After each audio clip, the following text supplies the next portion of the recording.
छत्तीसगढ़ी गाने देखने के लिए हमारे YouTube चैनल को सब्सक्राइब करें और नए अपडेट्स जानने के लिए बेल आइकन के बटन को क्लिक करें।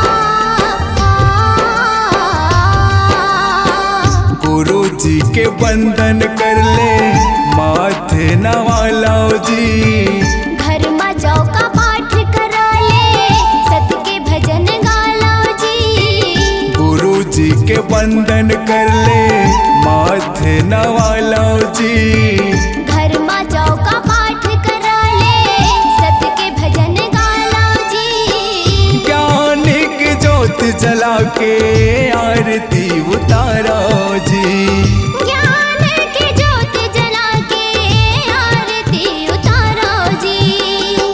जय बोलो गिराओ दिवाला की, जय बोलो महबूब लाला की, जय बोलो गिराओ दिवाला की, जय बोलो महबूब लाला की।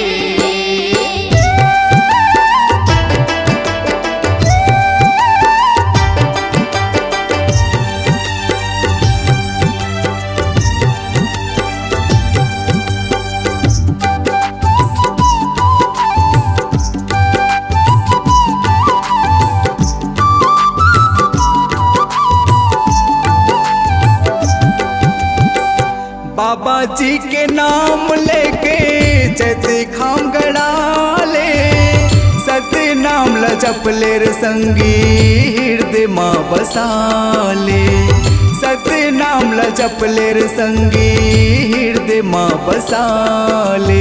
''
माँ बिठा ले हाथ जोड़ पंथी गा के जयकारा लगा ले, हाथ जोड़ पंथी गा के जयकारा लगा ले।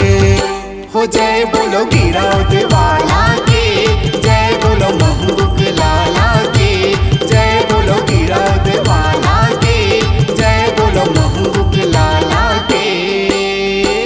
गुरु जी के बंधन कर ले माथे नवालो जी, घर में जाओ का पाठ करा ले सत के भजन गालो जी। गुरु जी के बंधन कर ले माथे नवालो जी, घर में जाओ का पाठ करा ले सत के भजन गालो जी। ज्ञान की ज्योत जला के आरती उतारो जी।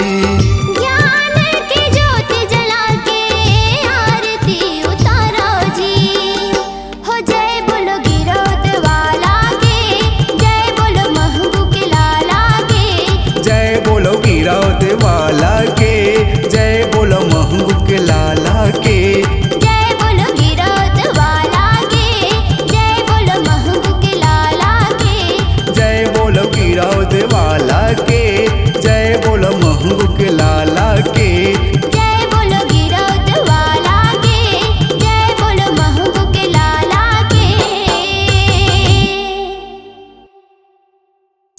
आपकी आवाज ही आपकी पहचान है। यदि आप अपनी आवाज को एक नया आयाम देना चाहते हैं तो चले आइए मल्टी ट्रैक डिजिटल रिकॉर्डिंग के लिए AVM audio video studio, Khamtarai, Raipur. Mobile number 9301523929 और 7869646201।